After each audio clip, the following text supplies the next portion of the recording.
from turn to turn, winding to winding, and phase to phase have a very short life, and the motor will usually trip a breaker or fail before vibration measurements can be made.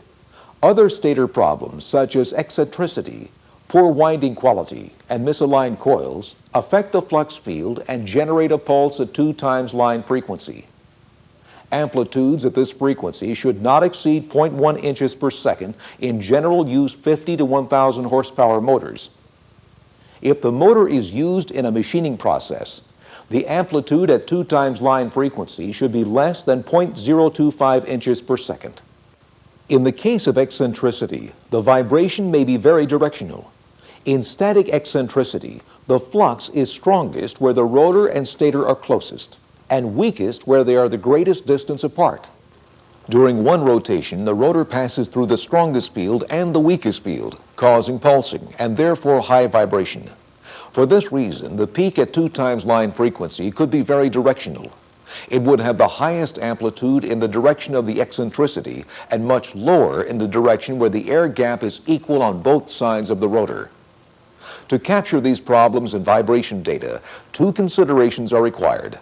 First, the motor should be running at full load or at least 50% load. Without a full load, the stresses are minimized and problems are masked. Secondly, special setups are needed. The sensor should be an accelerometer with the sensor power on. Collect 2 averages with 1600 or 3200 lines of resolution and a maximum frequency of 130 Hertz. This captures the sidebanding around 1 times turning speed and the area around 2 times line frequency. Collect another spectrum to slot pass frequency plus 6 times line frequency. Use 4 averages with 3200 lines of resolution. This shows only sidebanding around either rotor bar frequency or slot pass frequency.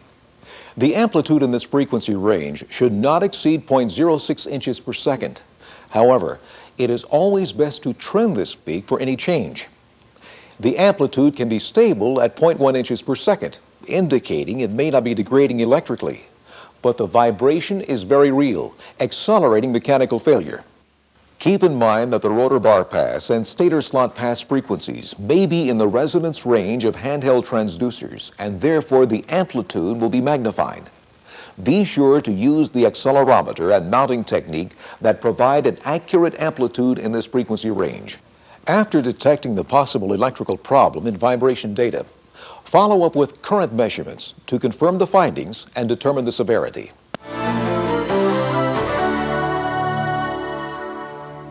An analyzer and a handheld current clamp as the sensor are used for electrical current measurements to determine rotor condition. The recommended settings for collecting current data are provided at the end of this section. These measurements are high-resolution measurements around line frequency to analyze the sidebands. The vibration measurements looked at the rotor movement or turning speed multiples with sidebands of the pulses modulating the turning speed. The current measurements ignore the vibration, but look at the electrical current at line frequency and its sidebands. The best amplitude units for a current spectrum are dB amps. This is because the amplitude relationship between the line frequency peak and the sidebands can be so great that the sidebands are not discernible in a linear scale. This spectrum is of current data displayed on a linear scale. Notice how the sidebands are negligible in amplitude. However, the same data displayed in a log scale brings the sideband amplitude out of the floor of the spectrum. Now the amplitude of the line frequency peak can be compared to the sidebands, which are spaced at slip frequency times the number of poles. The amplitude difference is referred to as dB down. For example, the sidebands are less than 40 dB down. The rules of thumb for analysis are: if the slip frequency times the number of pole sidebands are greater than 54 dB down, the rotor is okay. If the sidebands are 45 to 54 dB down, there are high resistance joints, such as casting flaws or a cracked rotor bar. A difference of 40 to 45 dB down indicates at least one broken rotor bar. If the motor is not subjected to frequent starts or excessive load, it may run in this condition a long time. Continue to collect this reading and trend it for a change. When the dB down is 35 to 40 dB, there are multiple broken bars or multiple high resistance joints.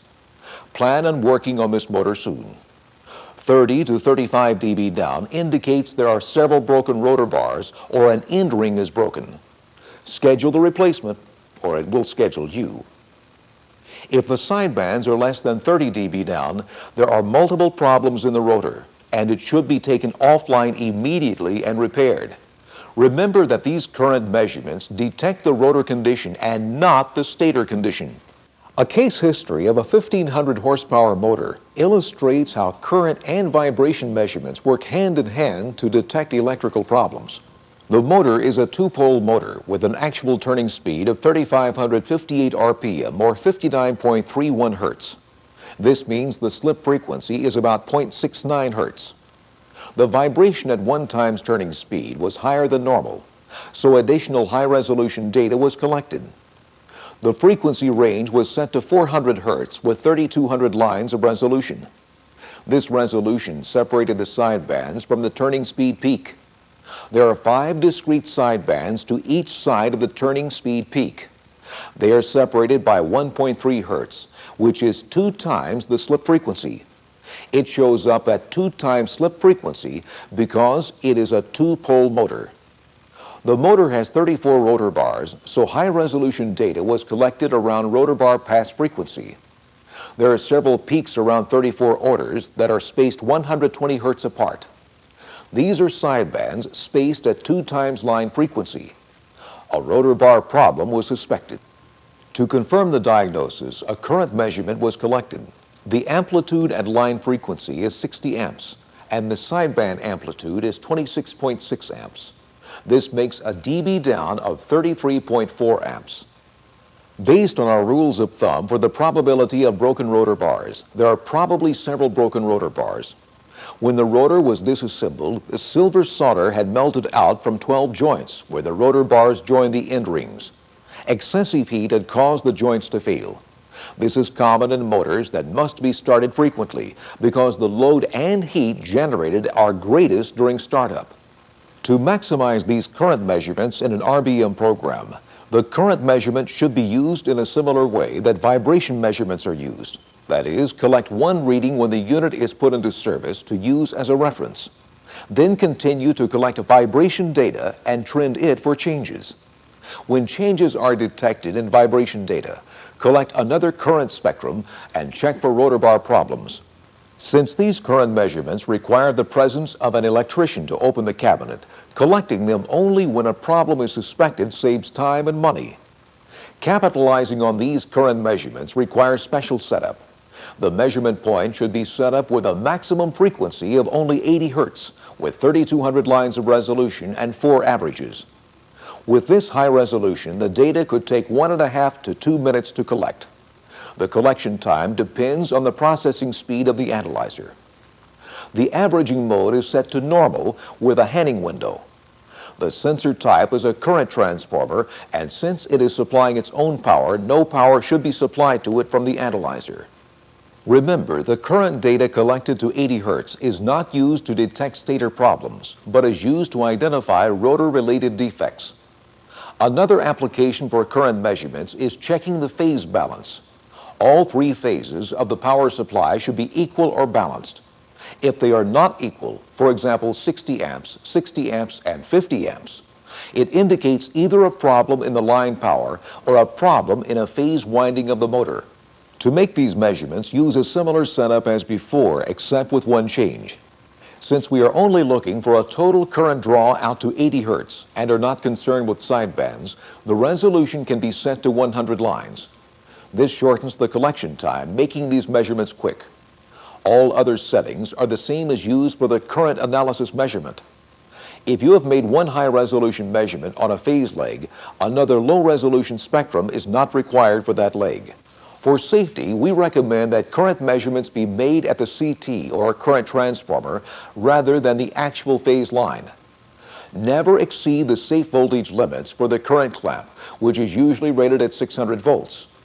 Follow all safety guidelines for collecting this data. Once baseline current data is collected, You can make other measurements which provide the same information and more without having to access an electrical cabinet. These are flux measurements and are discussed in the next section. A growing technology uses a flux coil to capitalize on the flux field the motor generates while it is running. Since the uniformity of the flux field is directly related to the electrical condition of the motor, a spectrum of the flux can be used to detect problems in the rotor and the stator. There are benefits to flux data. It can be collected on a routine basis along with vibration data because no additional personnel such as an electrician are needed for opening cabinets. Flux measurements are made directly on the outboard end of a motor. Since the flux coil has magnetic feet, it can be placed on the end bell of most motors. This measurement depends on the flux field, so small changes in the motor flux affect the resulting data, and small changes in the coil position also affect the data. It is imperative that the coil be placed in the same position each time the measurement is made. Mark the feet positions with a paint marker or mount discs for the magnets. Two measurements are normally made. One is a high-resolution, low-frequency spectrum to look for rotor, stator, and phase unbalance problems. The second measurement is a higher frequency range to look at stator problems around slot pass frequency. Specific measurement point settings are given at the end of the section. The spectral data from a flux coil measurement will be much busier than data collected with a current clamp. This is due to the multiple and varying sources of flux that are generated. This data is from a 10-pole FD fan motor with a turning speed of about 711 RPM or 11.85 Hertz. Its slip frequency is 0.15 Hertz. One characteristic of flux data is the families of peaks that are evenly spaced around the line frequency peak. The line frequency peak at 60 Hertz has the same characteristics as current data. That is, it has sidebands spaced at the number of poles times the slip frequency. And the same criteria are used to determine rotor bar condition, the amplitude difference between the sideband and the line frequency peak. Current data collected the same day looks very different at first glance. The dB down values will be very different in the current and flux spectra. However, a change of 1 dB down in current will be paralleled by a 1 dB down change in flux. So in reality, they are both telling the same story. There is a rotor bar problem. But the flux spectrum can provide information about the stator condition. Let's take a closer look at the families of peaks. The sideband markers mark the families at a spacing of 11.86 Hertz or motor turning speed. The spacing of the peaks within the families is 0.7 Hertz, which is equal to half the number of poles times the slip frequency. A change in the trend values of these families of peaks indicates a problem in the stator. It could be turn-to-turn shorts or any other stator problems. If the amplitudes stay right there over several measurement periods, the stator is okay. Changes in the stator will show up in these families of peaks spaced at turning speed around line frequency. Stator anomalies also show up in the frequency range surrounding the principal slot pass frequency. Sidebands are spaced at 2 times line frequency. Present research indicates that a significant amplitude increase in these sidebands correlates to degradation occurring in the stator. The measurement point setups for these flux coil measurements require a high resolution of at least 3,200 lines. The low frequency measurement around line frequency requires a maximum frequency equal to 3 times turning speed plus line frequency or 2 times line frequency, whichever is greater. Use 4 averages in the normal averaging mode. Use a Hanning window and define the sensor as a flux coil. Do not provide sensor power since the coil generates a voltage from the motor flux. The high frequency measurement should have a maximum frequency of slot pass frequency plus 15 times line frequency. This allows up to 7 harmonics of the 2 times line frequency sidebands to be included on the upper side. All other settings are the same as for the low frequency point. Collect routine flux measurements along with vibration data and trend them for a change. When a change is seen, collect a current spectrum to verify the readings. Since flux data can be collected without special restrictions, such as needing an electrician to open a cabinet, Use it as the first line of defense.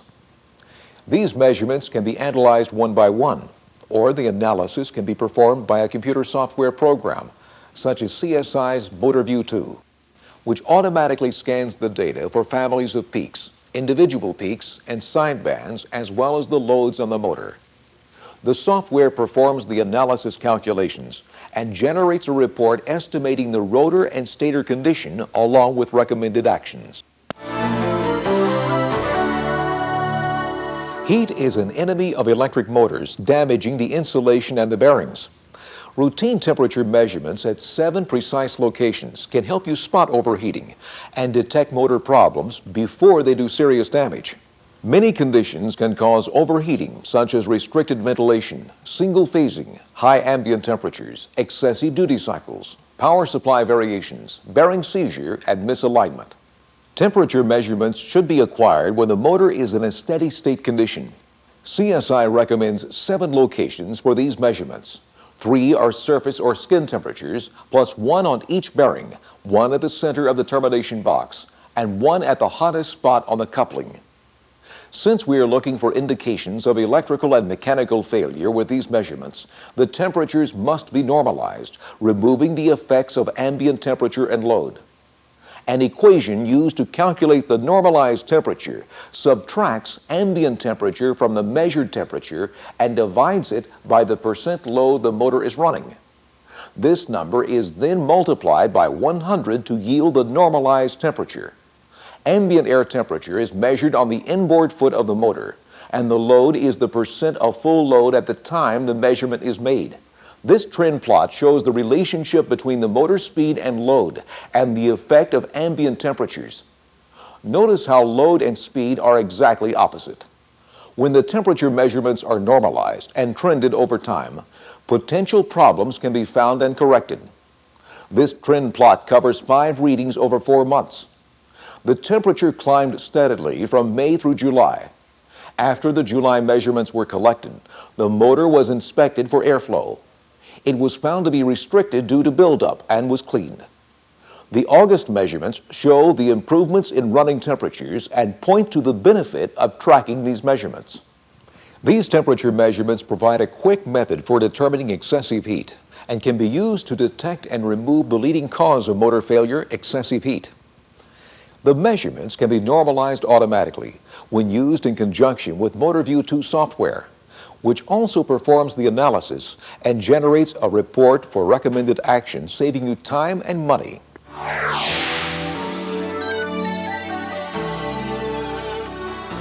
RBM measurements can be used for special applications that enhance your troubleshooting skills. Here we show how to use 2 techniques to provide answers to electrically related problems.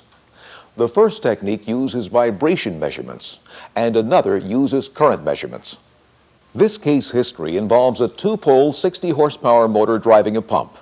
The motor had high vibration of 0.8 inches per second at what appeared to be 2 times turning speed. One analyst assumed it was misalignment and checked it by uncoupling the motor. The peak at that frequency remained at 0.8 inches per second. A CSI analyst was called in to determine the problem. Based on this information provided and the knowledge of 4 characteristics of motors, he was able to confirm the real problem in just a few minutes. The 4 characteristics that he used to arrive at a solution are: 1.